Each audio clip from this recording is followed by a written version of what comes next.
buenas tardes.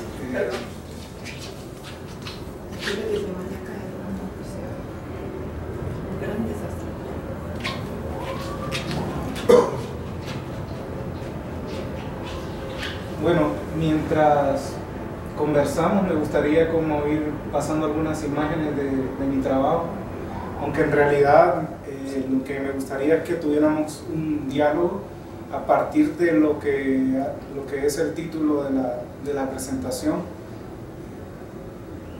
Las oportunidades que he tenido de estar acá, me he dado cuenta de que, si bien es cierto, hay muchas similitudes por ser pues, países latinoamericanos, ¿no? y de tercer mundo, hay como muchas similitudes, a pesar también de las grandes diferencias, ¿no? de proporción de ciudades, de nivel, digamos, de desarrollo cultural y toda una serie de ayudas a la creación que hay aquí en México, infraestructura, museos. Me gustaría más bien que poder tener como ese diálogo desde la experiencia que ustedes tienen acá, porque esa parte sí que yo no la conozco tanto, pues, o sea, las veces que yo he estado por acá he estado invitado a exhibir y nunca he estado como en una residencia en México o nunca he aplicado, digamos, a un programa de ayudas a la creación como otros artistas de Centroamérica que sí lo han hecho. En verdad, el llegar como a identificar esas estrategias de trabajo, de esa precariedad que vivimos en los países de Centroamérica, es lo que me ha permitido, digamos, como tomar conciencia de que las estrategias, de acuerdo al contexto del que venimos, van cambiando. Perdón, ¿cómo pago esto?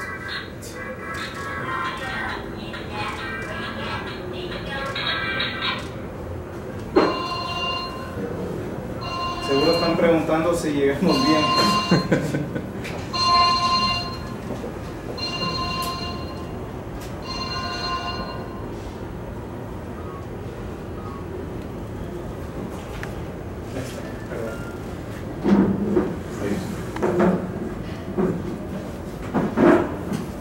Bueno, voy a empezar pues mostrándoles algunas piezas, desde unas que son más recientes, otras que son pues de los últimos 3 o 4 años. Bueno, voy a contextualizarles un poco el lugar de donde vengo y donde vivo. Yo soy hondureño y bueno, en Honduras no tenemos siquiera galerías de arte, ni siquiera de arte tradicional, pues. Todo se concentra, como en la mayoría de los países latinoamericanos, en las capitales. En Tegucigalpa, que es una ciudad de casi 3 millones de habitantes, solo hay 2 centros culturales que tienen una actividad muy intermitente. El grupo de artistas que hacen arte contemporáneo se puede contar con los dedos de las 2 manos.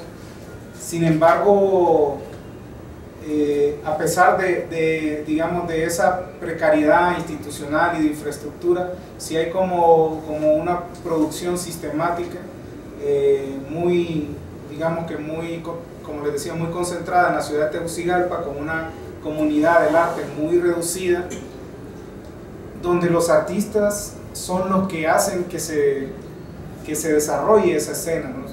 No dependemos de estas 2 instituciones, que una es el Centro Cultural de España y la otra es una institución que se llama Mujeres en las Artes, que tiene una sala muy pequeña y que por el nombre no tiene una proyección, digamos, abierta hacia el apoyo del arte contemporáneo. Sin embargo, muchas de las responsabilidades recaen sobre esta institución, que tiene un perfil más de apoyo a la creación de las mujeres.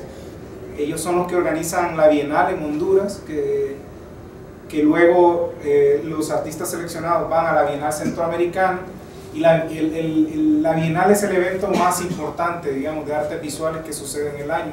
Una Bienal todavía con un formato muy de exhibición, no digamos con un programa de intercambio con la ciudad, de inserciones en otros espacios que no sean los del edificio donde se realiza la exposición, y además una pequeña exposición a la que se le llama bienal.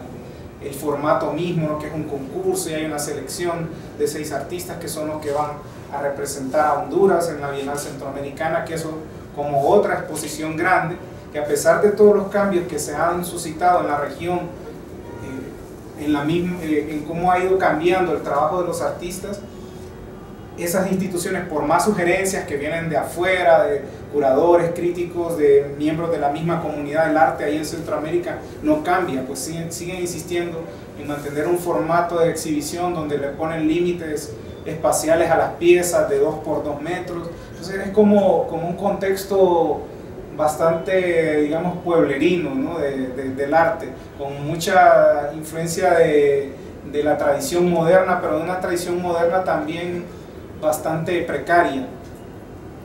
Las condiciones son más o menos similares en los 6 países, sin embargo cada cual tiene como sus particularidades. Del que menos se conoce es de Honduras, precisamente por este panorama que así a nivel general les he resumido. Guatemala tiene una actividad así más dinámica, más permanente en los últimos años, Costa Rica la tuvo también. Sin embargo, Guatemala, a pesar de que tiene como mucha actividad, no tienen todavía un museo de arte contemporáneo. Costa Rica sí lo tiene más de 15 años de existir, y ese museo se ha vuelto, y el Museo de Arte Contemporáneo y Teorética, que quizás sea una institución con la que ustedes tal vez han tenido algún vínculo o están familiarizados, han sido como hasta hace muy poco tiempo las 2 instituciones donde convergen, digamos, toda esta producción que se da en el resto de los países. El Salvador tiene una escena muy dinámica también, pero con una institucionalidad muy conservadora. Tienen un museo muy lindo, que es el Museo de Arte Moderno de San Salvador, pero con una programación, digamos, y con un perfil y unas políticas también todavía como muy conservadoras. Entonces, ese panorama hace, ¿verdad?, que los artistas no estemos todo el tiempo como adaptando nuestro trabajo a esa situación, y eso como se vuelve desgastante, ¿no? Y además recibimos una serie de influencias y necesidades que van acordes con el espíritu de la época que vivimos, que hace que lo que hemos hecho en los últimos años ya no tenga cabida, digamos, en estos espacios, porque es desmembrar la obra, terminar sacrificando la obra, porque te ponen una serie de condiciones que van en detrimento, pues, de lo que uno más quiere cuidar, pues, que es la obra. Y bueno, eso hace que, como les decía al principio, desarrollemos unas dinámicas de trabajo muy particulares y muy dependientes de las relaciones de amistad, digamos, del apoyo de gente que no viene del mundo del arte también, pero que están como interesados y que están aburridos ya de ver las mismas exposiciones. Entonces son como que las personas que hacen posible que se mantenga este espíritu de experimentación y de retos distintos a los que puede plantear la misma estructura esta precaria de la que hablaba. Esa es una obra hecha con neumáticos reciclados de Tegucigalpa, y hay otra más pequeña con neumáticos reciclados de San Pedro Sula. Son como estas cámaras de aire que traían los vehículos viejos, todavía se siguen usando porque es como es más barato mandarla a reparar, ¿no?, que comprar una llanta nueva. Entonces a veces la llanta misma está como muy deteriorada, pero al tener una cámara de aire independiente de la llanta, eso permite que ahorrarse mucho dinero. Entonces hay muchos vehículos todavía y hay muchos vehículos viejos circulando que las usan. Entonces yo voy por los talleres recolectando los neumáticos, y esos son como, está tensado sobre bastidores, si fuera un lienzo, y son alrededor de 850. Esa pieza mide 8 metros por 320. Los otros también son neumáticos reciclados, vulcanizados, que es una técnica también de reparación que se hace con una máquina que calienta el hule y lo pega, y eso permite repararlo. Pues yo lo que hice fue como seccionar el neumático y convertirlo en cámaras independientes a partir de ese proceso que se llama vulcanizado. Esta es otra pieza de un formato pues más pequeño.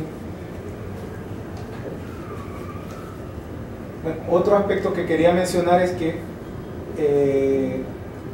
para nosotros ha sido como ha sido fundamental, diría yo, el vínculo hacia afuera de Centroamérica.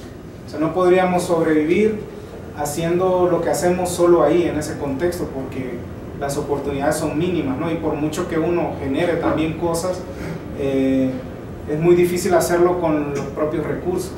Entonces la dependencia también de contexto internacional es muy fuerte para poder hacer lo que uno hace desde allá. Y creo que en otro tiempo hubiera sido imposible.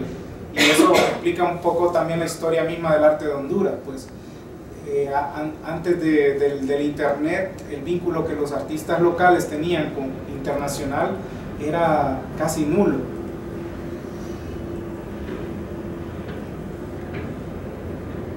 Muchas de mis piezas, sobre todo de los últimos años, tienen que ver con la acumulación, la catalogación, digamos, la recolección también, y la huella que deja lo humano, ¿no? También como en esos materiales. Estos son dientes y muelas que he ido recolectando en los municipios más pobres del occidente de Honduras, donde llegan estas brigadas médicas de Estados Unidos. La mayoría son evangélicos que llegan a hacer extracciones a las comunidades indígenas. La mayoría son dientes y muelas que pudieron haber sido reparados, pero lo más fácil, ¿no?, para ellos es sacarlos, pues, por el dolor que implica y porque es mucho más barato. Una especie de cementerio de sonrisa.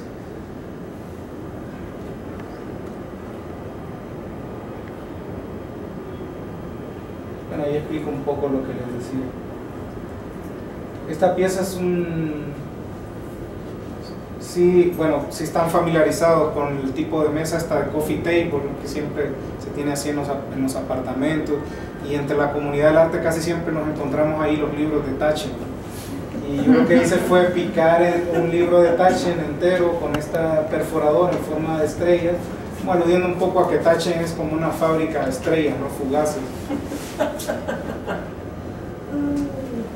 Esa es una obra performática que se llama Amor al Arte, donde invito a la gente también, bueno, a perforar sus propios billetes. Ellos me dan el desecho y ellos se quedan con un billete perforado. Y es muy interesante porque yo pensé que iba a encontrar como mucha negativa de la gente, ¿no? Y todo lo contrario, pues como una transgresión. Ahí voy tratando de convencerlos. En ese recipiente coloco el desecho y ellos se quedan con el billete perforado. Esto también está hecho con neumáticos, pero con neumáticos de tractor, que son más grandes. Me permite como trabajar unas dimensiones más, digamos, pues sí, más grandes que el políptico de neumáticos pequeños, porque también el hule tiene cierto grado, como todo material, no tiene cierto grado de resistencia. Entonces no es que porque se estira se puede poner sobre cualquier bastidor. Esa pieza es anterior a las otras y también se hizo vulcanizada, tiene estas válvulas y entradas de salida, ¿no?, alrededor, en medio. O sea, se le puede echar y sacar aire por cada una de ellas. Esa es una obra que hice en España, que tiene que ver con el mestizaje, y lo que hice fue romper estos espejos barrocos con papas, como una especie de catarsis personal.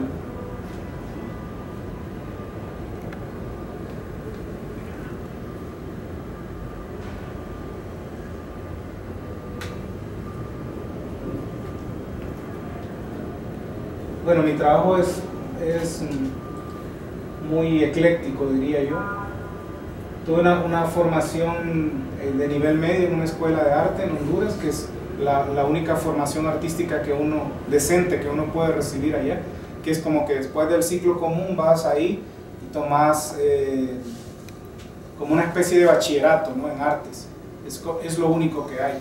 No hay una carrera de historia del arte en la universidad, hay una carrera de arte en una universidad pedagógica, pero es una carrera absurdamente recalcitrante. Todo lo que, o sea, la historia del arte llega hasta Picasso, ¿no?, hasta el modernismo, y es de orientación pedagógica, pero reciben clases de teatro, de cine, de pintura, de cerámica, de escultura, como es para dar clases en educación media, clases de arte. Y no es como que ellos escogen una especialidad en artes visuales o en teatro o en cine, sino que llevan, aunque no te guste, llevas todas estas clases. La mayoría de los profesores son súper conservadores, ven casi como el arte experimental, lo ven como una gran amenaza, ¿no?, una cosa pero así súper intensa. Y bueno, después estudié sociología, por eso hay como muchas referencias. No quise seguir estudiando arte, quería estudiar como una cosa diferente, y me encontré otra vez con un conservadurismo académico que yo en un principio ingenuamente pensé que no encontraría. Esa es una serie de pinturas que hice a partir de la pintura de castas, que también la tenían acá, ¿no?, en México, sobre todo en México y en el Perú, que eran estas clasificaciones raciales, de las mezclas raciales que enviaban a la corona en España para que el ámbito de la realeza conociera de las mezclas raciales que se estaban dando en América. Entonces son como escenas bucólicas de las mezclas raciales con un contenido muy peyorativo. Esto fue una exposición en Lima y quise aprovechar como hacer una interpretación de crear estas abstracciones a partir de la pintura de castas, de los tipos raciales, ¿no? Por ejemplo, esta eslova, que es la mezcla entre indígena y mulato. Y así hay una serie de clasificaciones que llegan incluso a unos distintivos muy peyorativos. Un tente patraza era uno, como que cada vez que se perdían las mezclas raciales, cada vez era como más peyorativo. Ese es el mulato, que casi siempre da la espalda a su mezcla blanca y no hacia la negra. El mulato siempre se siente más negro que blanco, porque se siente más aceptado en esa comunidad. Esta es una pieza de otra serie también, que es pues a partir de la estética de Mondrian, como parodiando un poco la búsqueda del ángulo perfecto en Mondrian y el equilibrio. Esas son de las primeras que hice un inventario en diferentes comunidades allá en Honduras, comunidades que no tienen representación política, diferentes grupos étnicos. Hice como un inventario de los colores en cada una de esas comunidades al norte de Honduras, y a partir de ahí creé como esta bandera. Esa es una exhibición en Costa Rica en el 2006 con algunas de esas piezas. Aquella se llama Remesa Republic, amarillo y negro. También como las corporaciones van creando también otras formas de identidad. Está basada en los colores de Western Union, que es esta compañía de remesas, ¿no?, que existe a nivel global. Esa pieza también es de la misma serie, con un nivel de láser. Todos los planos que ven es acrílico sobre lienzo, aplicado con una técnica muy artesanal que no viene de las bellas artes, sino de la carpintería. Es un tipo es una técnica que se usa para acabados en madera, pero yo lo hago con acrílico sobre lienzo. Y la idea de utilizar niveles, o sea, de combinar los lienzos con los niveles, el nivel que viene más de la sociología. digamos, esta idea de equilibrio, ¿no? Cómo se aplica a la economía, a la sociología, a la política. El nivel, por ejemplo, es un objeto que da cuenta únicamente de su propio equilibrio, no del equilibrio de la realidad y de las cosas, ¿no? Porque si vamos con un nivel por una construcción, vamos a encontrar que está más desnivelada que nivelada, pues. Y eso es como que hay una pieza mía que no está acá que lo resume, que son una serie de niveles grabados. Fue la primera pieza que hice, que grabé la frase esta, laissez-faire, laissez-passer, es dejar hacer, dejar pasar, que fue una frase acuñada por Adam Smith, este economista, que se le considera el padre del liberalismo. Y grabé esa frase en dos niveles precisamente por lo que mencionaba, ¿no? Que el nivel solo da cuenta de su propio equilibrio, igual que la ley de la oferta y la demanda, pues equilibrio un carajo, o sea, la ley de la oferta y la demanda solo da cuenta de un equilibrio ideal, porque la realidad funciona de otra manera, si no, no viviéramos la situación que vivimos actualmente, ¿no? Esta pieza sí es más reciente, también es como una exploración sobre la pintura. Esta la hice por primera vez en Santo Domingo, en República Dominicana, y luego la hice acá en México. Construyo estos pantones de colores a partir de la basura, de muestras que voy recogiendo en los vertederos. Siempre he estado en Santo Domingo como 6 o 7 veces por invitación a proyectos de arte, y siempre me daba mucha vergüenza porque siempre me mantenía como una zona de confort, ¿no? Y no conocía prácticamente nada de lo que sucedía alrededor, digamos, fuera de ese espacio de confort del arte, de los museos y de la fiesta. Y me invitaron a esta bienal que era sobre el medio ambiente, y decidí pues hacer esta pieza partiendo de la idea de turista pero de vertederos. O sea, vamos a otro país pues por trabajo o por placer, pero quise como ponerme el reto de visitar estos vertederos de la ciudad, públicos, legales, ilegales, para recoger estas muestras de colores con las que se pudiera pintar. Y están pintados directamente sobre la pared y tienen como una numeración, una clasificación. Eso va enmascarado con masking tape, y, bueno, y luego los pigmentos que eran secos los aglutinaba únicamente con agua, y otras sustancias que no eran, o sea, que eran líquidos, pues lo aplicaba directamente a la pared. Aquí está Damián, que me ayudó cuando hice la pieza aquí en la Ciudad de México. Eso es una playa de Santo Domingo. Es uno de los vertederos que se llama Batey Duquesa, donde trabajan en su mayoría haitianos.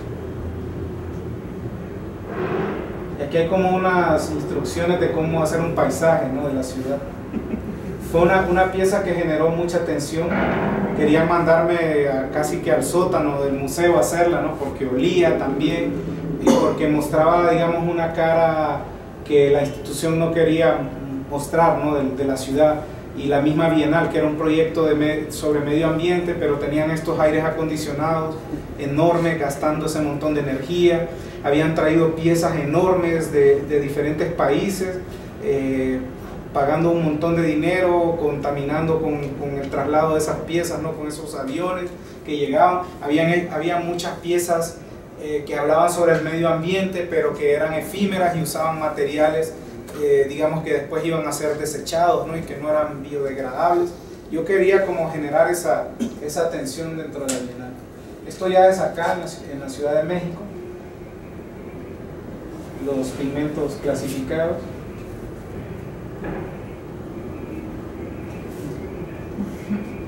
La gente como que por pulsión natural los huele, o como para cerciorarse si en verdad son pigmentos pues recogidos de la basura.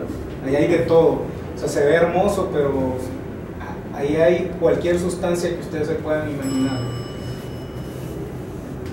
Y eso estuvo en la Condesa, ¿no? Sí, y eso fue interesante también, hacerlo como en el espacio de una galería comercial. Estos son algunos de mis trabajos con objetos, que fue como lo primero que empecé a hacer. Este es un detector de alimentos.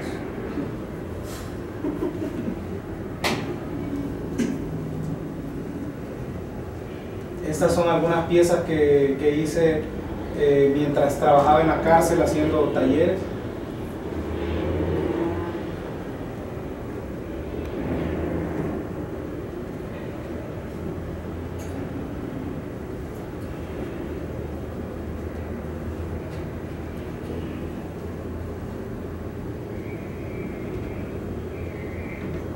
Esos son esos espejos que se usan para buscar bombas debajo de los carros, pero que también se usan para encontrar objetos perdidos en maquinarias que son como muy complejas y donde no se puede tener acceso, ¿no? Y están agarrados por una cadena que termina, es como una correa para perros.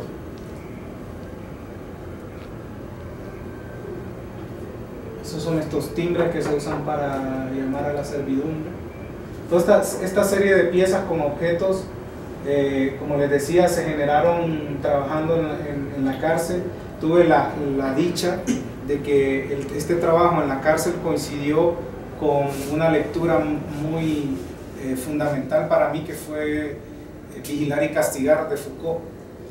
Entonces me permitía ir como de la cárcel al espacio, digamos, de libertad, ¿no?, entre comillas, y todo el tiempo como pensar como en esas relaciones y esas simbiosis, que me gusta trabajar como la idea de simbiosis. También igual lo hice para esta muestra de sedimentos en Exteresa. En este caso de la legalidad y la ilegalidad, ¿no?, toda la cuestión del poder y la representación. Y un día, mientras íbamos hacia la cárcel, me percaté de la letra de una canción que sobre la cual nunca había reflexionado, ¿no? Quizás porque, bueno, precisamente porque no encontraba como esa tensión, ¿no?, a partir de la representación, que es esta canción de Silvio Rodríguez que se llama La Masa, que es muy peyorativa en relación digamos, a esa idea de pueblo que se tenía en ese momento, ¿no? La idea de que el intelectual es el que guía a las masas, ¿no?, y que las masas son una cosa amorfa, donde necesitan, digamos, de estas mentes privilegiadas para poder lograr la conquista del poder o de sus derechos, ¿no?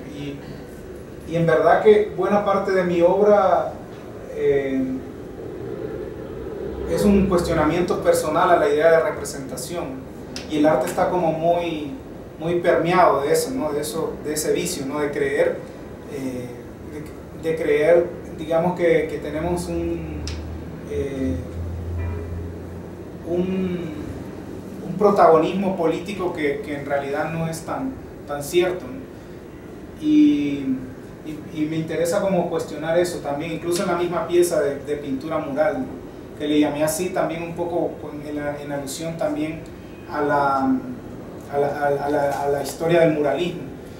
Cada serie era un vertedero, el Bordo de Xochiaca o el de Tlatelolco, y cada serie correspondía al nombre de un muralista mexicano. Entonces era la serie O'Gorman, la serie Siqueiros, la serie Camarena, la serie Orozco, en correspondencia a cada uno de estos sitios, ¿no? Y eso me interesaba también porque son, digamos, como es el lugar donde uno puede ver de una manera muy extrema esa masa, ese pueblo, esos marginados que eran el contenido, digamos, de la pintura del muralismo, ¿no?, que había toda esta idealización, ¿no?, del obrero, del campesino, del revolucionario, ¿no? Entonces me interesaba como generar un diálogo a partir de esa relación. Quizás fue como un viaje en el que yo me fui y la gente lo que más le interesaba era como la cosa de que eran pigmentos de la basura, pues, pero no puedo evitar pensar en esas relaciones a la hora de crear. Y lo mismo con esta pieza, pues, que son estos timbres para llamar a la servidumbre, y es como una pieza narrativa, digamos, a partir de la idea del poder. Eso está directamente sobre la pared y son estos hisopos. y los timbres se podían así, bueno, tocar, ¿no? Intervenir. Esa es otra pieza del mismo tiempo también, que son... Yo crecí en la frontera de Honduras y Nicaragua, y mi infancia se dio durante el tiempo de la guerra en Nicaragua.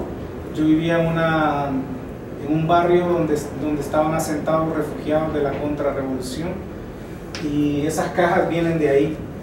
Y luego pues volví para recogerlas, para conseguir estas cajas. Yo sabía que eran muy comunes, la gente las usaba como para guardar herramientas, y las recuperé digamos, del contexto donde nací para hacer esta pieza. Que lo que hice fue colocar estos aplicadores quirúrgicos. Son igual como hisopos, pero de madera, que se usan durante las operaciones para aludir a una violencia más silenciosa. Es una serie de obras realizadas a partir de la idea de asepsia, de limpieza, pero pensada más desde lo político y lo sociológico. Como hay esta serie de guerras que no necesariamente son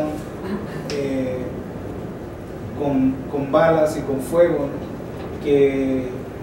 que tienen estos mecanismos sutiles, ¿no? De agresión. Me interesaba como aludir un poco a eso. Esas son piezas también reflexionando sobre la métrica, la idea de medir la pobreza, el hambre, las estadísticas, ¿no?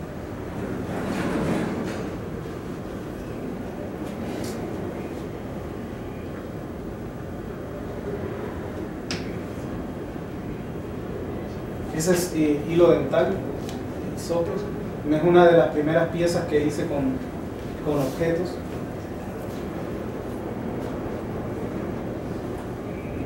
Esas son paños para limpiar armas, que son visualmente idénticos a las hostias. El mármol es mármol de Guatemala. La pieza la hice para una muestra en Guatemala sobre que se llamó Arme Desarme, y quise como investigar sobre toda esta historia de pueblos arrasados que se dio durante la dictadura de Ríos Montt, y en la participación de la iglesia también, digamos, en una complicidad también con esa situación, ¿verdad?, de genocidio.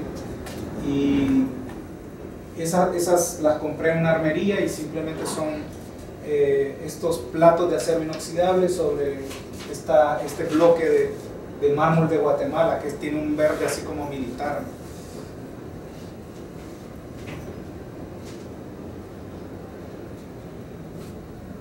Y bueno, básicamente eso es como...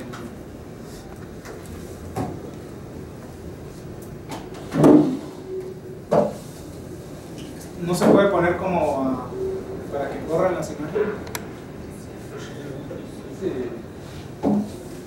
¿Cómo conseguiste los dientes? Esos dientes los he estado recolectando en los últimos años en estos municipios del occidente de Honduras, que son en su mayoría de origen lenca. Los lencas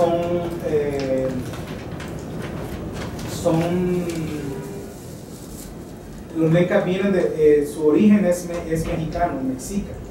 Eran indios mexicas que los llevaron los españoles para combatir a las rebeliones en la zona de Honduras y de Centroamérica. Y bueno, son las comunidades más pobres del país. Son brigadas médicas, llegan a los municipios ofreciendo trabajos dentales para la gente, les extraen los dientes cariados y las muelas, y luego pues entran en un contacto de evangelización. Ellos tienen una religión sincrética, bueno, como muchas de las comunidades originarias de América, una mezcla de catolicismo con tradiciones también indígenas.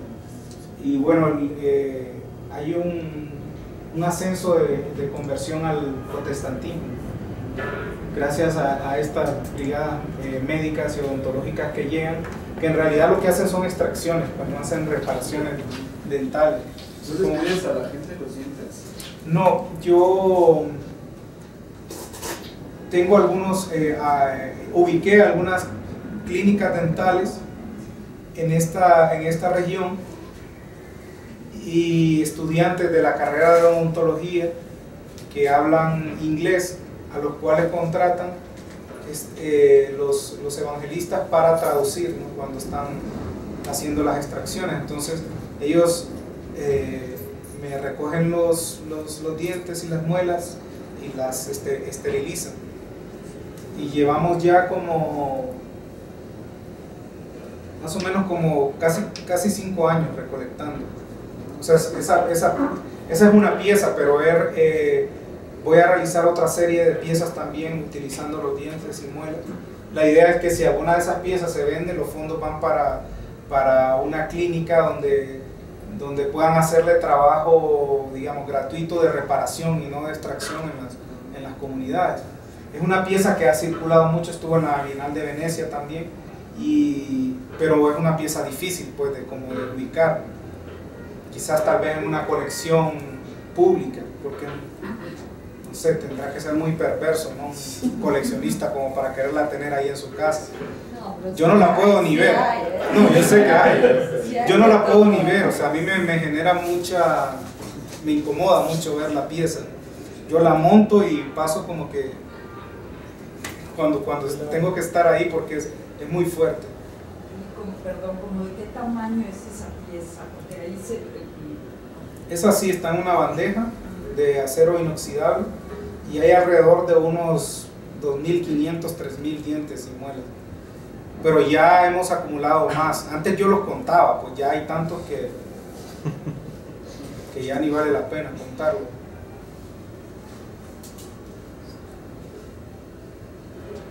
Sí, no sé si tienen más preguntas, comentarios. La pieza esta que hiciste en España de los espejos barrocos, ¿por qué papas? ¿Por qué tirabas papas? Bueno, esa pieza parte como de una anécdota personal. Cuando yo fui la primera vez a España, no podía ni escuchar hablar a los españoles, o sea, me chocaba un montón. Y luego me di cuenta que era un problema mío, pues, o sea, que no era con ellos. Y entonces traté como de ser más receptivo y de indagar y ser autocrítico qué era lo que pasaba. Y me di cuenta que lo que más me molestaba era que para mí eran como un espejo, o sea, todo lo que yo he querido negar estaba como ahí, no quería como reconocer que yo soy parte de eso también. Y ahí fue como fue surgiendo la idea de hacer la pieza como un proyecto de catarsis. No se dio la oportunidad hasta 3 años después en la Bienal de Pontevedra. La razón por la cual lo hice con papas es precisamente por este juego de intercambio, ¿no? La papa, que es de América, que salvó de hambrunas a Europa. También, bueno, desde la colonia se empezó a llevar la papa a Europa, y hoy la papa forma parte de la dieta alimenticia de la mayor parte de la gente del mundo, y sobre todo en Europa, pero no, digamos que no es algo sobre lo que se reflexiona constantemente, que si de dónde viene la papa. Y los espejos barrocos, bueno, por el cliché la idea, ¿no?, de que nos cambiaban espejos por oro, no se conocían los espejos en América, y bueno, o sea, yo soy eso y esto, ¿no? Entonces tenía como ese conflicto de toda la educación y la formación que recibimos, ¿no?, católica, egocentrista, y quise hacer como esta pieza de catarsis, ¿no?, de romper los espejos con las papas, precisamente porque es una pieza que resume no solo mi mestizaje personal, sino ese mismo conflicto, ¿no? Y luego ya de ahí ya me encanta ir a España, me la paso bien, no digo que todo sea color de rosa y que eso cambie, digamos, la mirada crítica que pueda tener sobre ciertas percepciones y maneras de vivir y de vernos a nosotros también, pero fue como algo que necesitaba hacer para sentirme mejor. ¿Y lo hiciste con el público, este acto de catarsis, o lo hiciste antes No, y luego les enseñaste solamente? Lo hice solo. Sí. No sé, yo creo que, no sé si en algún momento eso va a cambiar en mi obra, pero sí hay una parte performática muy fuerte en mi trabajo, sobre todo en el que he realizado en los últimos años, pero me parece que ya hay muchos artistas exhibiendo esos procesos, ¿no? Y que lo hacen de una manera mucho mejor de lo que yo podría hacerlo, pero sobre todo porque me interesa mucho el resultado, el producto, más que, digamos, esa parte. Me interesa esa parte como un medio para llegar a ese producto, y no tengo, digamos, este recelo que está muy presente en el discurso y en las actitudes de muchos artistas de temer la idea de la contemplación en el arte. Pienso que la contemplación sigue siendo un recurso de reflexión importante, ¿no? Y no le tengo miedo a eso, pues todo lo contrario, es como una parte fundamental, ¿no?, de generar un producto que luego pueda ser contemplado. ¿Y cuál fue la reacción de los españoles? Porque eso lo presentaste en España, ¿en dónde? En la Bienal de Pontevedra. Bueno, la reacción fue como indiferente, ¿no? O sea, ¿sí? ¿No les pareció un poco violento esto? Porque sí, en la imagen sí se ve bastante violento. Sí. Mucha violencia. Las críticas que recibí fue más bien de la comunidad, digamos, de amigos, de artistas de Centroamérica y del Caribe, como que me cuestionaban por qué había hecho esta pieza tan caótica cuando mi trabajo es como, digamos, ellos lo que más conocían era el trabajo objetual, ¿no?, que es así súper impecable, ordenado. Sí, pero no se ve caótico, se ve más como violento. Bueno, yo por lo menos tenía esta sensación. Sí, sí, no. Bueno, a mí no me parece, creo que violento hubiera sido que me diera de puños como español, entonces mejor quebré los espejos, pues. Bueno. Como que... También, sí, creo que no, es que como llegué un poco tarde, no conozco ese trabajo tuyo. Yo llegué tarde, sí, un poco no bastante tarde. A ver si lo podías poner así como de referencia en lo que seguían comentando de... Sería padre que se pasaran como diapositivas. Yo quito PDF. Pues el PDF, sí, el PDF Sí. es mucho pedir, que aparte de todo, Sí, sí. a la película. Así que para...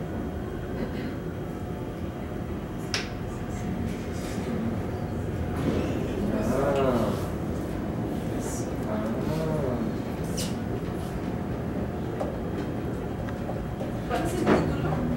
Juego de semejanzas, que viene de la pedagogía del oprimido de Paulo Freire. ¿Qué significa? Digamos que es como muchas veces uno tiene como el opresor encuentra, digamos, un rechazo en el oprimido porque encuentra ciertas semejanzas, ¿no?, y viceversa. Como también esta estructura de pensamiento del opresor está introyectada en la mente del oprimido, porque hay una relación simbiótica, hay como hay un juego de semejanzas también, y pensado también desde esta idea de Foucault, ¿no?, de que el poder se ejerce, ¿no? El poder no es algo que se tiene, sino que se ejerce, o pensar en Fanon, en Franz Fanon también, esta idea de que también está presente en Freire, ¿no?, que es que el oprimido se libera a sí mismo, no se libera sensibilizando al opresor, y en la medida que se libera a sí mismo, libera al opresor, pero no a la inversa. Hay otra foto donde se ve el piso. Sí. ¿La puedes mostrar? Bueno, el juego de semejanzas, también el nombre viene porque aquí me interesaba un aspecto muy puntual, que es el del prejuicio, ¿no? Le atribuimos a los inmigrantes las olas de violencia, de robo, de crímenes, y luego se revisan las estadísticas y uno se da cuenta de que, bueno, por ejemplo en Costa Rica, la mayoría de personas que cometen delitos o crímenes no son nicaragüenses, y hay toda una xenofobia hacia los nicaragüenses. o en Estados Unidos. La mayoría de condenados a la pena de muerte no son ni latinos ni negros, son blancos. Entonces hay como una cosa de prejuicio, ¿no? De la apariencia, de cómo se ve el otro. Y es bien interesante que la gente, ahí sí ya se puede ver que son papas porque están como naciendo, ¿no? Están brotando los... sí, no, las plantitas. Pero la gente lo ve y ni siquiera, o sea, asume que como hay unos espejos quebrados ahí, hay un reguero de vidrio y de espejo por todos lados, esas no son papas, son piedras. ¿Y se podía caminar por encima de esto? Sí, o... sí se podía. O sea, la sala estaba llena así de papas, ¿o No, solamente toda la sala no, solo la parte, digamos, más cercana a la pared. Ahí había sí algunos pedazos de espejo un poco más hacia acá, ¿no? Pero básicamente estaban ahí porque una vez que se tiraban caían al piso. ¿Era una galería o...? Era la galería era la galería de la Facultad de Bellas Artes de Pontevedra. Y cuando, o sea, sucedió todo ese reguero, ¿te pidieron como que lo barrieras un poco? No. Sí, te dejaron que estuviera ahí como quedó. Sí. Era solo un espacio para esa pieza, no había ninguna otra pieza. Solo esa pieza, habían otras obras, pero digamos en espacios independientes. Luego estaba una pieza de Priscila Monge, una artista de Costa Rica, había una pieza de Tania Bruguera, y de este otro lado habían piezas de otros artistas también de Centroamérica. Oye, yo te quería preguntar, bueno, veo como que trabajas con cosas ocultas, como que no se ven luego cosas marginales en la sociedad o conceptos que no se ven por el propio significado estético de los objetos que usas. Bueno, a veces no, a veces sí. Y por ejemplo, el del teléfono, pues sí se puede ver como que tal vez hablas de cierta, no sé, asepsia y el cuerpo humano con los objetos que limpian el cuerpo. O por ejemplo aquí, en el título, que tiene muchos más significados que enriquecen toda la conceptualización. Quisiera saber cómo lo haces tú para incitar al receptor a que tenga una idea más amplia de lo que tendría solamente conociendo los elementos y el título. O sea, hay una como ficha donde dices, por ejemplo aquí que explicas sobre la filosofía de Freire, o esta cuestión que parte de una experiencia propia, ¿lo explicas al momento de exponerlo o solamente lo sabemos cuando te conocemos? Depende de las piezas y depende digamos, también de la misma concepción de la muestra en la que estoy participando, ¿no? En este caso sí había un texto de sala mencionando algunos de esos aspectos. En el caso de la pieza de los pantones, como recordás, sí también había como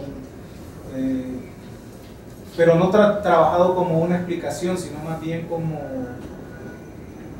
un elemento más, ¿no? Dentro de la misma pieza.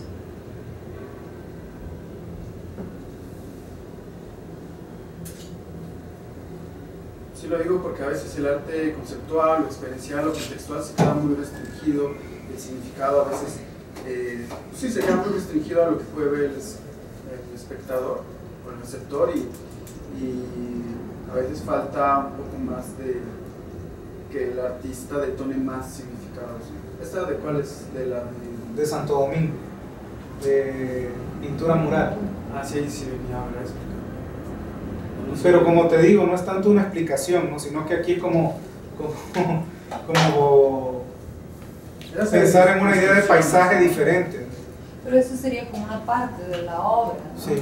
No es una explicación No. aparte, es un elemento, uno de los elementos fundamentales de lo que, ¿no? De lo Sí. que presentas ahí. Sí, la verdad que la explicación no es algo que me interesa tanto. Yo creo pienso que el arte precisamente está hecho, ¿no? Está hecho para aportar un nuevo sentido o nuevos sentidos a la realidad, ¿no? Sean los de los artistas o sea lo que el público mismo construye. Y bueno, sí, a veces hay como en el medio del arte sobre todo una demanda, ¿no? de un poco completar esa idea con una explicación. Pero personalmente la experiencia que yo he tenido con, digamos, con públicos que no tienen un nivel educativo como el que podemos tener las personas que venimos del mundo académico o de la misma experiencia del arte contemporáneo, yo no he encontrado, digamos, que mi trabajo se vuelva una barrera para ese público. Todo lo contrario, o sea, por ejemplo, en Santo Domingo, la gente que más se identificó con la pieza era la gente de limpieza, los guardias de seguridad, y eran como que iba a ver el proceso, cómo la pieza se iba construyendo, y a preguntar de dónde venía cada pigmento, y hacían bromas y traían a sus amigos a ver la pieza. Hubo una de las aseadoras del museo trajo a sus hijos el día después de la inauguración para que vieran la pieza también. Y no puedo decir de que toda mi obra puede ser entendida por todos los públicos, pero sí te puedo decir que mi experiencia con públicos de un nivel educativo más bajo no es la idea que tenemos desde el mundo del arte, que la gente necesita que le expliquen las cosas. Pero es que se tiende a subestimar al público. O sea, me parece que el artista, o sea, por unas dinámicas de circulación, tiene esta idea de producir para el curador, para el coleccionista, para el historiador, para el teórico, y subestima, o sea, subestima al público y se cree que lo subestima, pero además porque ni le interesa en muchas ocasiones entrar en diálogo con un circuito, o sea, con gente que vaya más allá de ese circuito especializado. Lo cual es poco inteligente, porque yo creo que en esos públicos también uno puede encontrar uno puede aprender muchísimo, ¿no? Y eso enriquece, nutre también el mismo trabajo. Es necesario, porque si no se vuelve todo tan asfixiante y circula solamente en un pequeño ámbito donde no hay renovación. Es necesario abrir los círculos, no trabajar para los curadores y para los coleccionistas, ¿no? Porque creo que ya lo hemos también visto, ¿no? Ya desde hace varios años que no se produce nada, digamos, refrescante, justo por eso, porque se trabaja solamente para un tipo de público, ¿no? Y no se entra en contacto con otro tipo de gente, ¿no? De ahí vienen muchas frustraciones también del hacer arte, toda esta relación con el mercado, con las ferias, con las galerías, pero yo creo que también, a pesar de lo endogámicos que somos, ¿no? En el mundo del arte contemporáneo, también es un espacio donde uno puede encontrarse con experiencias de vida o experiencias humanas de intercambio también muy enriquecedoras, y pienso que tiene que ver también con un reto de ir contra este prejuicio. Hay también gente que cree que todo lo que se va a encontrar en una feria de arte es una mierda, cuando no es cierto. O creemos que si vamos a un espacio donde el enfoque es más populista, ¿no? o popular, también todo lo que vamos a encontrar ahí va a ser menos elitista, ¿no? Más horizontal, y no, o sea, somos seres humanos y en diferentes ámbitos vamos a encontrar como esas situaciones de exclusión y de poder que encontramos en diferentes ámbitos, pues, con sus claras diferencias. Otro cliché, diría yo, de la comunidad del arte es pensar que solo lo que se hace dentro de nuestro circuito y se legitima como arte es lo único que existe, cuando el arte es parte de una necesidad humana, y donde existan seres humanos van a haber artistas. Obviamente que si te vas a un barrio marginal no vas a encontrar quizás la cantidad de artistas visuales que puedes esperar encontrarte. Tal vez esa comunidad le ha dado una mayor preponderancia a la música, por ejemplo, ¿no? O a la gráfica, o al teatro.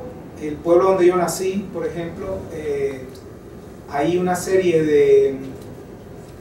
de artistas que hacen los rótulos para las tiendas, y se ha generado toda una estética muy, pero muy rica en ese tipo de trabajo, porque son rótulos hechos a mano, y para mí ellos son artistas, igual que cualquiera de mis colegas del circuito del arte contemporáneo. Y bueno, es algo que siempre me estoy cuestionando también, o cuando escucho amigos decir es que en Panamá solo nosotros estamos haciendo arte, no hay gente joven que le interese, ¿verdad?, a hacer arte, pues. Pero ¿por qué damos por sentado que solo lo que vemos ahí, o la gente o los nombres que conocemos son los únicos que existen? Si igual tenemos mecanismos de exclusión que van desde que como el arte, las artes visuales, el arte en este sentido occidental, no eurocéntrico que conocemos, se concentra únicamente en las capitales, y damos por sentado de que solo lo que sucede ahí en las capitales es lo único que se está haciendo, cuando hay otros espacios en otras ciudades, en otras comunidades donde hay gente haciendo arte, teatro, escribiendo cuentos, haciendo poesía, tradición oral. No podemos dar por sentado que lo único que vemos en nuestro espacio endogámico, ¿no?, es lo único que existe.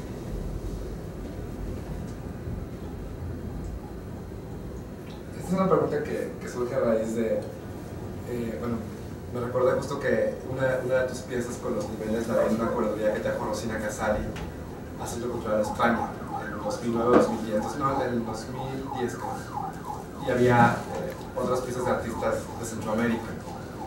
En realidad son como dos reflexiones que me surgen al paso. La primera tiene que ver con que a mí me sorprendía mucho cómo, o más bien mi sorpresa, la sorpresa que yo tuve ante estas piezas, en términos de percepciones, que eran piezas que estaban muy concentradas en un par de elementos formales. Yo me acuerdo mucho de los relojes que citan la moneda de Ángel Pollón. Es una pieza también muy económica en términos de elementos que estoy utilizando. Tu pieza también muy, para no meter el término minimalismo, era muy económica en los elementos que utiliza.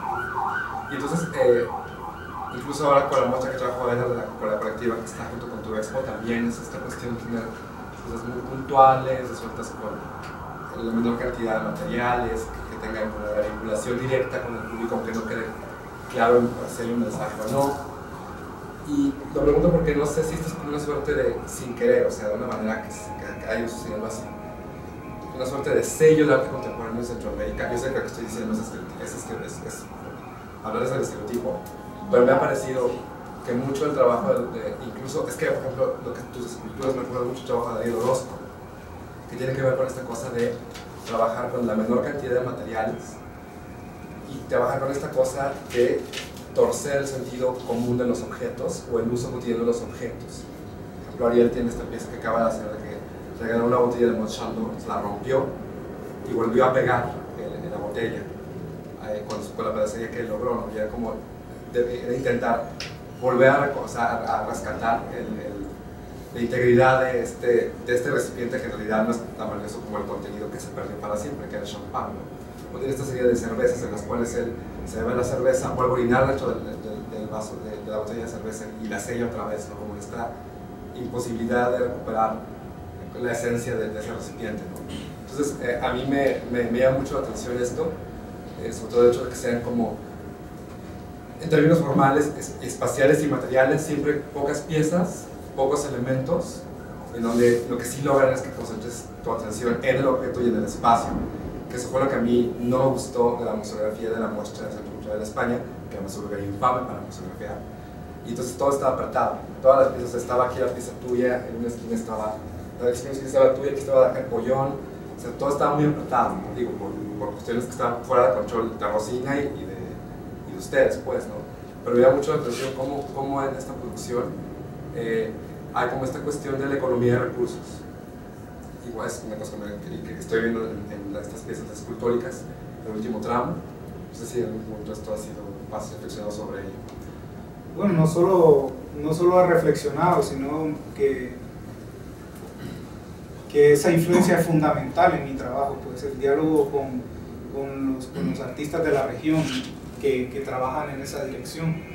Y hay un texto que escribí que se llama Materia Prima y Materia Manufacturada, y lo pueden encontrar en el internet, está en varias páginas, en algunas está en inglés, pero sí está en castellano también, que era precisamente pues reflexionar, pero más desde una mirada sociológica, la elección del objeto. Como esto es una tendencia en Centroamérica, pero no es una elección que es la del ready-made, digamos, es otra cosa, ¿no?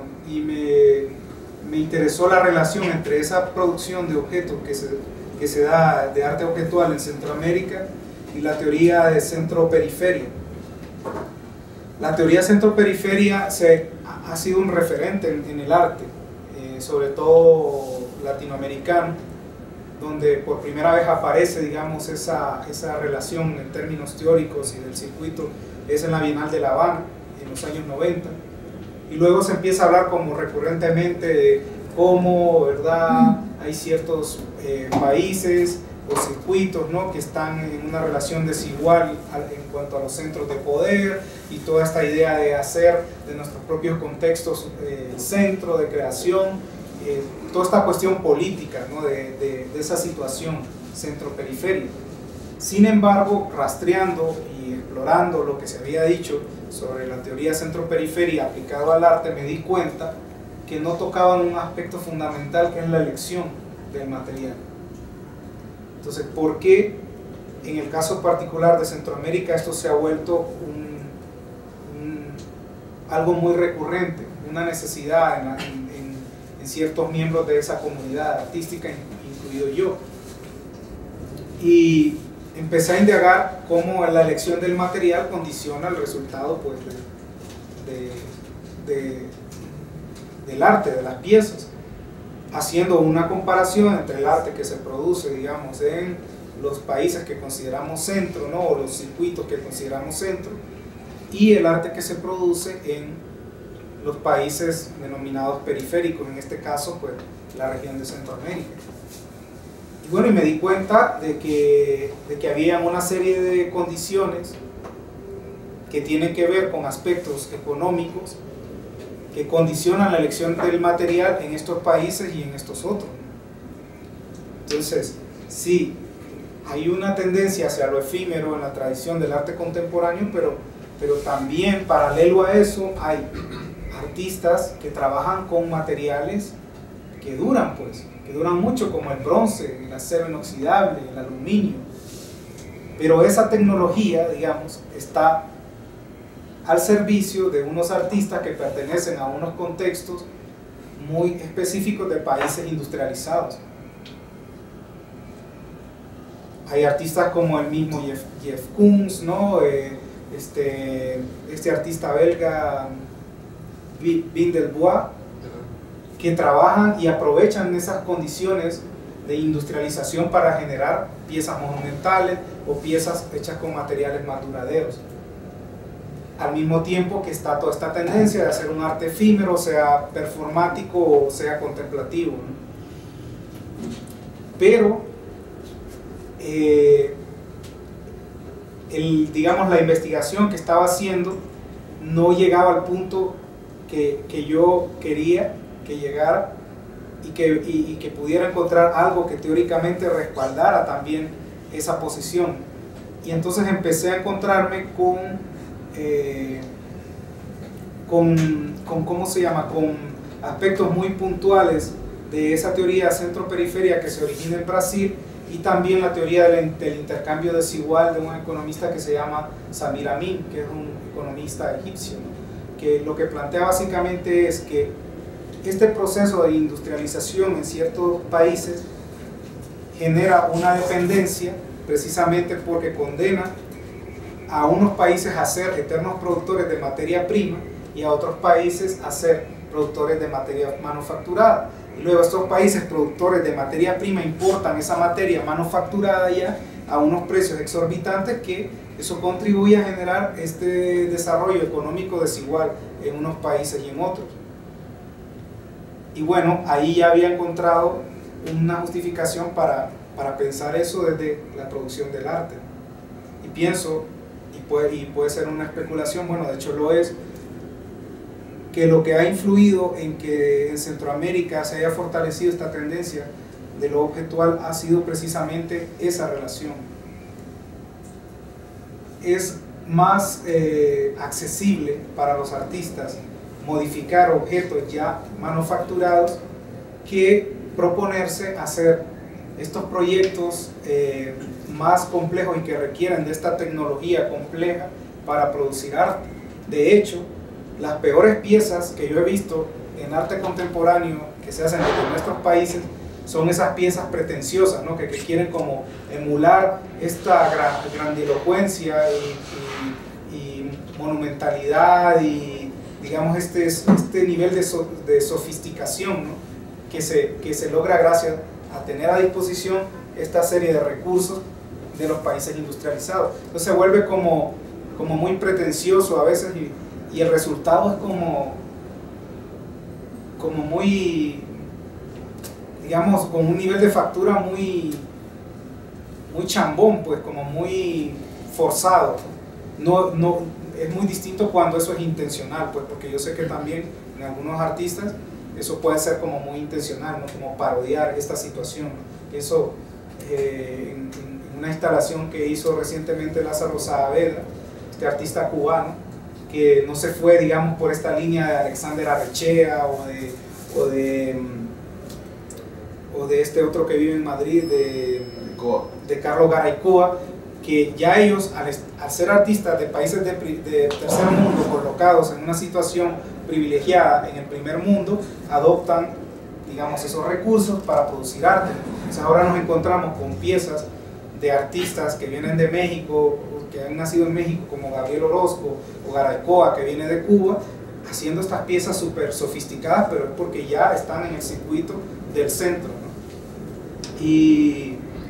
Y bueno, pienso que todas esas cosas influyen, ¿verdad? Y condicionan eso que bien señalabas, que es una tendencia muy fuerte actualmente en Centroamérica. Y para mí es una elección política, porque yo siento mucha satisfacción en volver arte un objeto que me ha llegado a mi país, ¿no? Que es importado, transformarlo en arte y digamos revalorizarlo, ¿no? O sea, ese objeto que en la ferretería tenía un precio pues no tan accesible, pero sí no es el precio de una obra de arte, ¿no?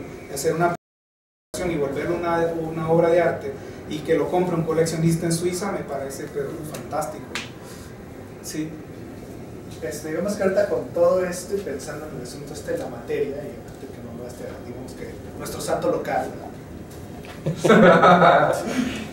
San Orozco, él una de las cosas que plantea cada vez que le dicen algo así como lo que me preguntaban es que, digamos que algo que va a llegar muy rápido es yo no trabajo con basura. O sea, lo ha dicho textualmente, yo no trabajo con basura, yo no soy de esos. Es algo así como, de hecho no nada más es él, sino varios de personas que llegan al nivel internacional, es que yo no estoy haciendo eso. Y el asunto es una discusión que va en estos sentidos, pero llegando al punto así muy directo de, es que yo no hago eso, yo no trabajo con basura cuando tú tienes piezas que lo enuncian. Sí, no, yo sí trabajo con basura, sí con trabajas toda la con basura basura que me viene del primer mundo. Con la basura que te llega del primer mundo, pero eso, digamos que es como entre los artistas que se plantean yo ya no trabajo con basura o ya están en otro nivel y tienen otros medios, o cuando hablan de estas cosas que pues en realidad todos los artistas latinoamericanos pasaban por agarrar algo de la calle que era basura o algo que nadie desapreciaba y lo ponían en tal contexto y es una obra. Tú, ¿cómo sí, o sea, lo tienes y te colocas, pero ¿cómo te colocarías en ese asunto de estamos trabajando con basura? ¿Es porque estamos condenados a trabajar con basura? ¿Por qué aquellos artistas luego huyen de ese estereotipo porque ya están colocados de otra manera, y si tú estás de este lado, entonces podemos decir orgullosamente que trabajamos con basura hasta que nos pasen afuera de este territorio. O sea, ¿cómo es esta onda de basura? Sí, en la Bienal del Museo del Barrio había como una selección de obras en las cuales los artistas trabajaban como con la idea de reciclaje. Pienso que también eso puede ser una trampa, y de hecho en el contexto de la Bienal del Caribe, esta Bienal que era una Bienal ecológica supuestamente, ¿no? Lo fue, pues, y hablé como específicamente de ese caso. Yo creo que más que trabajar con basura, ¿no? Me parece que más interesante pensar en ese material desde la idea, por ejemplo, del desecho o del sedimento, en mi caso en particular, que en el hecho de trabajar con basura porque soy de un país latinoamericano. Pienso que también en buena parte el contexto influye en lo que hacemos, ¿no? O sea, pesa. Y obviamente que un artista, al entrar en una posición privilegiada de tener mejores recursos para hacer su trabajo, quizás se va a plantear hacer piezas en bronce que puede vender por miles de dólares. Pero también eso, en realidad, lo que hay que preguntarse es si se llega a ese resultado, ¿no? Por un cálculo financiero o en realidad esa pieza demandaba ser hecha a partir de ese material, pues. Sí, es un poco contradictorio darte a conocer por un trabajo como ese y luego cambiar simplemente por algo económico. Que le pasó mucho a los cubanos eso. Que le pasó mucho a los cubanos. Algunos de ellos tenían una obra de ciertas características, ¿no? Precisamente esto de trabajar mucho con la idea de lo precario, ¿no? Pero luego pasaron a contextos donde tenían acceso a otros materiales y comenzaron otra vez a pintar al óleo, al acrílico, ¿no? Y algunos incluso se fueron por una línea como muy conservadora también en términos conceptuales de su trabajo, y es el contexto el que te termina como absorbiendo en esos casos. La otra pregunta tiene que ver con esta cuestión de la focalización, sobre todo de curadores estadounidenses de producción artística en Centroamérica en los últimos 3 o 4 años. Digo, justo ahora en el Museo del Barrio hay el resultado de invitaron a 2 curadoras centroamericanas, y ahorita hay en el Museo del Barrio una muestra que es parte de una residencia que hicieron los artistas invitados. Pero además está la beca de la Fundación Cisneros para hacer investigación curatorial en Centroamérica, que este año fue su primera emisión, y una serie es decir, el caso de Rosina Casali, que el mes pasado dio una conferencia en el New Museum en Nueva York, Emiliano Valdés de Guatemala, que está haciendo un internship en casa para la documenta que viene. Es decir, ¿cómo estás tú percibiendo este hecho de que no nada más en Guatemala, sino en diferentes países de Centroamérica hay una atención cada vez mayor de estos curadores y críticos del centro, abiertamente, públicamente, a través de programas institucionales fondeados por trusts, para acercarse o intentar acercar la producción de estos países a las metrópolis, pues, ¿no? Sobre todo entre Europa y Estados Unidos? Bueno, esa pregunta me coloca en una posición que quizás puedo parecer como malagradecido, porque, bueno, en la medida en que se da esa apertura, eso inmediatamente uno puede pensar que es bueno para el arte que se está haciendo en Centroamérica. A mí lo que me preocupa es la base, digamos, político-discursiva sobre la cual se están dando estas situaciones. Y el panorama podría ser menos alentador, pero siendo justo, no lo es. O sea, es más alentador porque recientemente en este simposio que se hizo en Costa Rica de temas centrales la semana pasada, por primera vez Kenzie Cornejo, que es esta salvadoreña, hija de inmigrantes salvadoreños que llegaron a Los Ángeles, ella está haciendo un doctorado en la Universidad de Duke en Carolina del Norte, es una chica que ha desafiado incluso la misma base de pensamiento que es preponderante en su universidad, y ha empezado a aplicar estas teorías sobre la descolonización de la visualidad a la reflexión sobre lo que se está haciendo en Centroamérica. Y por eso me parece alentador, ¿no? Porque que existe una persona reflexionando y produciendo, digamos, teoría a partir de lo que se está haciendo en Centroamérica, no desde la mirada eurocéntrica, sino cuestionando, digamos, esas dinámicas, esas maneras de relacionarnos con el mundo del arte occidental y esa estructura de pensamiento que condiciona incluso la manera en la que hacemos arte. A mí en lo personal me parece muy alentador. Ahora, que eso tenga un efecto, en el contexto del arte centroamericano, en los curadores que están teniendo, ¿verdad?, esta proyección, en los artistas que están teniendo esta proyección, pues eso habría que verlo. Habría que ver qué pasa de aquí a unos 10 años. Si realmente esas teorías de esta persona realmente logran articularse con esa producción del arte que en unos casos más que en otros cuestiona, digamos, esta visión occidentalizada del arte contemporáneo. Yo le preguntaba, por ejemplo, a mis amigos de origen indígena que durante el simposio empezaron a idealizar el hecho de que estos artistas indígenas no estaban, no en ese lenguaje, pero era como lo que estaba de fondo, ¿no? Ya no era esta gente haciendo artesanía o arte popular, ¿no?, sino son artistas contemporáneos, ¿no? Hacen piezas que pudieron haber sido hechas por un artista de China o de Estados Unidos o de Europa, y eso como un halago. Entonces yo les preguntaba que qué pensaban, no de la exotización que se da fuera del fenómeno del arte, sino de cómo ellos vivían estos mecanismos de exotización que se dan dentro del mismo circuito del arte. Y también les preguntaba cómo vivían esta situación de contraste, ¿no?, de cómo se está en Guatemala,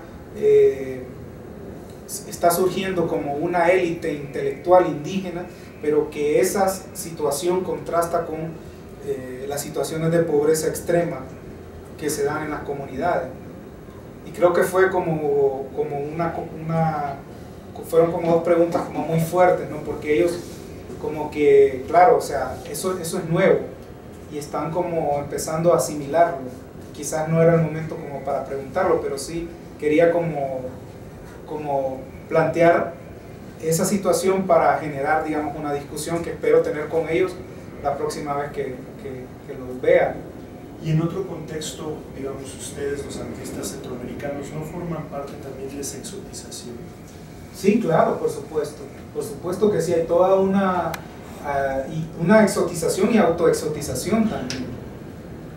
Hay artistas trabajando sobre la violencia, ¿verdad?, que hay en Centroamérica, me incluyo, pero procuro trabajarla desde otros, digamos, desde otros mecanismos que quizás ingenuamente pienso que no son mecanismos de autoexotización, ¿verdad?, pero que quizás no son tan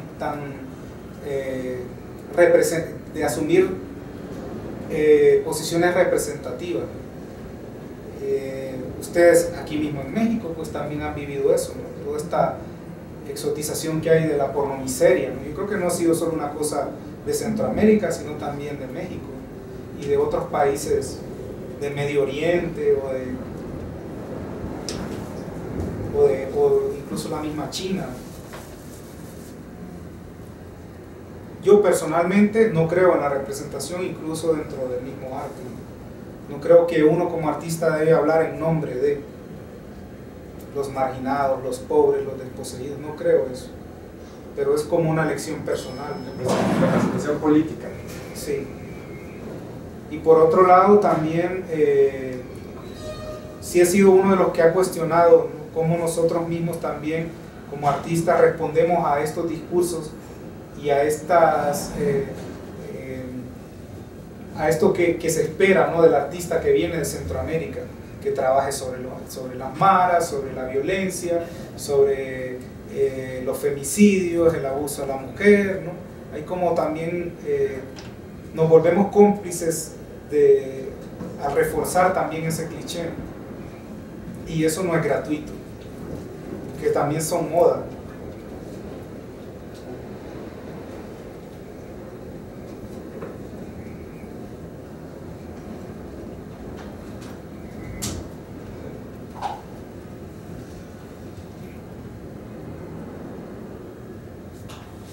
No sé si alguien tiene cosas que decir. Nos quedamos pensando. Nos quedamos pensando. No, es que te preguntaba esto de la representación política porque es que cuando hablas de representación yo pienso en otra cosa, pues como más semióticamente hablando, y me acuerdo mucho de esta caricatura de Reinhardt donde el cuadro le dice al espectador, what do you represent? Tú representas. Y luego Hannah Wilke, ahí tiene la interpretó esta ella desnuda llena de juguetes, con pistolas de juguete, dice qué es lo que esto representa, qué es lo que tú representas, es decir, como zaparse de una serie de obligaciones. Es decir, supuestamente uno de los grandes, como, no sé sí, claro, mito de la arte conceptual es un mito creer que podemos huir también de las representaciones. Ahora mismo una de las polémicas en el simposio de temas centrales era si era pertinente hablar de arte de Centroamérica o arte centroamericano, ¿no? Y se puso muy álgida la cosa.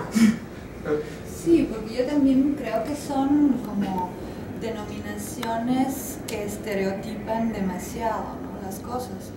Igual el arte centroamericano, latinoamericano, Europa del Este, son términos políticos, administrativos y geográficos que en algún momento se inventaron para poder hacer unas identificaciones más fáciles, pero muy digamos, si queremos ser como no quedarnos solamente en la superficie, son términos que no dicen muchas cosas, en realidad hacen estereotipos y es un problema. Sí, fíjate que ahora que mencionas eso me acuerdo de la pieza de un artista que andará entre los 21 y 24 años, que se llama Javier Calvo. Javier Calvo es blanco y él hizo esta pieza donde se somete a un bronceado, somete a un bronceado al cuerpo, un texto, un bronceado en el sol, no en una máquina de bronceado. Estuvo varios días expuesto, digamos, en diferentes horas al sol para que se le grabara este texto que dice quiero ser un buen centroamericano. Entonces a mí me encanta esa pieza porque, digamos, él no representa este estereotipo del artista centroamericano, además que juega con estos elementos, digamos, de tensión racial que están presentes incluso también en el mismo mundo del arte, pues, y que son estereotipos. Sí, entonces yo te preguntaría qué es entonces para ti el arte centroamericano, o qué es Centroamérica, o tú cómo representas este arte, o eso no existe, o tú cómo te vives como un centroamericano. Yo trato de representarme a mí mismo. Sí, ya ves, pues es imposible. Sí. Y además, bueno, no puedo negar que he crecido con una generación de artistas con la que me siento identificado, pero que igual uno se da cuenta que no es una, digamos que no es una característica propia únicamente del arte que se está haciendo ahí, pues. Y no porque estén acá, pues, pero hay algunos amigos acá presentes con los que yo me siento tan identificado en su trabajo con la obra de artistas de allá de Centroamérica, el mismo Miguel, Carlos, Jason, Paulino. Entonces también, digo, no es que uno está exento, ¿no?, en caer en esa complicidad, pues, pero sí yo creo que es importante como siempre estarla cuestionando, poniéndola en duda y poniéndola en crisis también. Sí, porque sería lo mismo del tercer mundo y el primer mundo, ¿no?, que también es una terminología un poco dudosa ahora. E incluso lo mismo que decíamos del arte contemporáneo, bueno, tú lo decías, que hay una occidentalización del arte contemporáneo. Es que el concepto del arte contemporáneo es en sí mismo es occidental. Claro, no, yo parto de esa idea. Yo no creo que el arte deba ser reactivo, ¿no? O sea, no creo que debemos generar todo un movimiento en contra de la occidentalización del arte, porque la idea de arte que compartimos es occidental en sus orígenes. Que el inicio de la Bienal de La Habana sí creía en eso, ¿eh? Sí. O sea, la Bienal de La Habana arranca creyendo que sí podíamos occidentalizarnos. ¿Y qué más occidentalizado que la Bienal de La Habana? Y sí se occidentalizaron más. Más, sí. Eso es increíble. Sí, la generación que arrancó la Bienal creía fervientemente que podíamos desoccidentalizarnos. Sí, y una posición ingenua, porque incluso toda nuestra educación que recibimos es desde una mirada completamente occidental. Yo creo que hay como teorías que pueden ser más efectivas en el presente. Pienso, por ejemplo, en este biólogo chileno, no sé si lo conocen, Humberto Maturana, que cuestiona la idea de objetividad desde la misma biología. Es más un filósofo, ha reflexionado como sobre situaciones políticas y sociales, pero desde la biología. Entonces, eso es como más, digamos que es como más abarcador, ¿no? Y no nos hace como caer en esta trampa de negar, como quería yo, ¿no? mi influencia española. Bueno, pero siempre lo tenemos que hacer justo para poderlo como reencontrar o revalorizar, porque yo veo en esta pieza que no sé, me gusta mucho, justo a eso, ¿no? Como, sí, rompo los espejos en una especie de catarsis, pero también me recupero y me reintegro a partir de todos estos elementos, ¿no? Porque no hay de otra. Sí, pero incluso cuando reviso mi discurso, creo que aquí mencioné y dije, no, es que nos cambiaban los espejos por oro. Y dije yo, ¿pero por qué digo eso? Pues, pero no a ti, sino sí, a tus ancestros. Claro, a ti no te lo hicieron, claro, ¿sí? pero, o te lo siguen haciendo. Pero bueno, de alguna manera sí. Pero ya me estoy colocando fuera. Sí, sí. Bueno, pero me estoy colocando fuera de eso y hablo castellano, pues no hablo sutungil ni ¿cómo se llama? ni cachiquel. O sea, hablo castellano, el lenguaje configura realidad social. No puedo abstraerme de eso, ¿no? Por mucho que mi color de piel sea otro. Pues muy bien.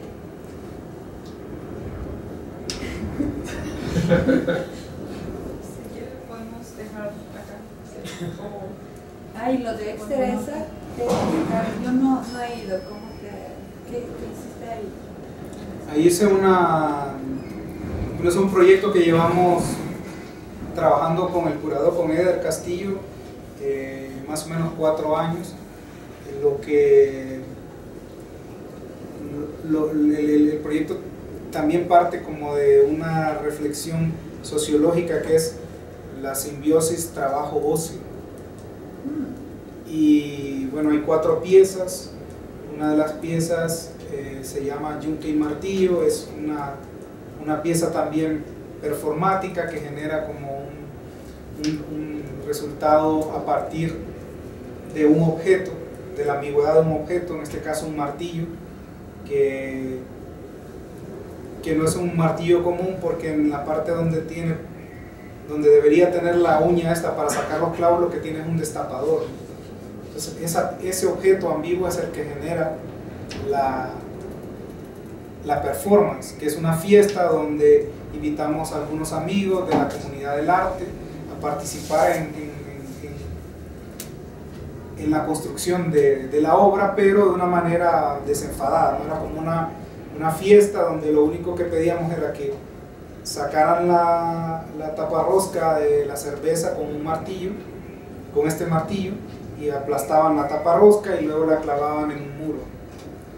Y bueno, lo que me interesa de esta pieza es cómo el objeto, a la inversa, fue como un ejercicio a la inversa y un gran reto también para mí, no fue fácil. Eder lo hizo deliberadamente, seguro que sí, porque él opera a la inversa. Pero en este caso, cómo el objeto genera el proceso, y aquí sí que se exhibe como el proceso, ¿no?, de la obra. Y lo que me interesaba era cómo esa parte funcional del martillo, asociada como más al trabajo, generaba una dinámica de ocio, que era esta fiesta donde se le pedía a la gente participar de esta construcción aleatoria de la obra. Y está ahí el registro de la fiesta, están las botellas de la cerveza de la fiesta y están las taparroscas clavadas en la pared. ¿Y por qué yunque y martillo? Porque yunque y martillo han sido como dos íconos usados en la construcción del nacionalismo, como una idealización del trabajo. Y en la pieza en particular me interesa esa barrera difusa, ¿no?, entre el ámbito del ocio y del trabajo, pero aplicado al mundo del arte. Otra pieza se llama Tiempo Libre y consistió en contratar a este merolico o animador que en el zócalo de la ciudad invitaba a la gente a masticar chicle y pegarlo en una placa. Lo que se exhibe en el museo es una proyección, porque había una cámara así aérea de la gente entrando y saliendo de la placa, haciendo dibujitos con el chicle, haciendo formas y pegándolo, y la performance del merolico, pues, que es fascinante, toda la creatividad que él pone en uso en el sitio del Zócalo para hacer que la gente participe de la obra y hagan como esta constelación, ¿no?, de chicles. Y la otra pieza que está en la nave central se llama Las 12 Favoritas. Es como un tendedero de vallas de carretera, de estas verdes con letras blancas, donde están los nombres de las 12 ciudades catalogadas como las 12 ciudades más peligrosas del mundo, a partir de la tasa de homicidio. Todas son latinoamericanas, 5 son de México, 3 son de Centroamérica y 2 son de Honduras. Mientras se recorre la instalación, hay una música de fondo, que son las 12 canciones que son más populares en algunas estaciones de radio, que están como en el primer lugar en algunas de estaciones de radio en cada una de esas ciudades. Mientras se recorre la instalación se puede escuchar estas canciones, algunas son reggaetón, otras pop, otras música grupera, ¿no?, música norteña. Se escucha de fondo y esa es la razón por la cual la pieza se llama Las 12 Favoritas, porque es como un distintivo que usan en las estaciones de radio para clasificar las canciones que están como en los primeros lugares o el top 10. Aquí me interesaba la variable violencia en esa relación trabajo-ocio, cómo moralmente legitimamos ciertas formas de trabajo y censuramos otras, o ciertas formas de ocio y censuramos otras. Y finalmente la otra pieza es una pieza que es muy imperceptible, está como muy oculta en el espacio de la Capilla de las Ánimas de Exteresa. Se llama Fuerza de Trabajo y son pequeñas intervenciones en el espacio arquitectónico con barajas pornográficas masculinas. Son estampas de hombres erectos, ¿no?, en diferentes posiciones, y están algunas unidas por magnetos y monedas de 20 centavos de Honduras.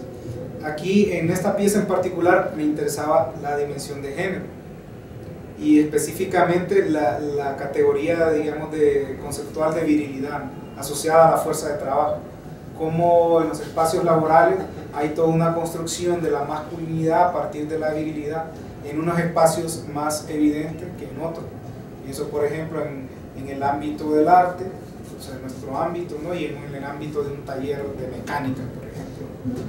En uno está más presente, en otro no. Y bueno, y me interesaba que fueran cartas también, barajas, porque pues pertenecen a esta dimensión, digamos, del ocio, ¿no? También pensar en la idea de que cuando se sale de las fábricas, pues se juega cartas, ¿no? También, pero no son cartas, no son barajas pornográficas de mujeres, que son como las más comunes, sino que son de hombres, porque me interesaba puntualmente la virilidad o la erección.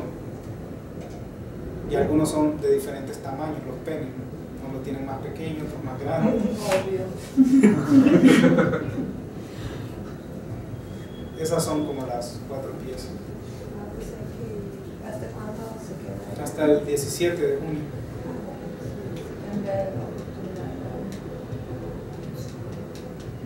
Y hay otra muestra que se llama microarchivo también, que es más pequeño y es de artistas en su mayoría de Costa Rica y de Puerto Rico.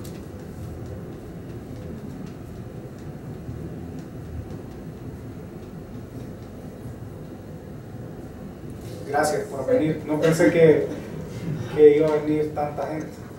No, pues gracias a ti por venir aquí a compartir tu trabajo. Y gracias por invitarme también a conversar. Gracias.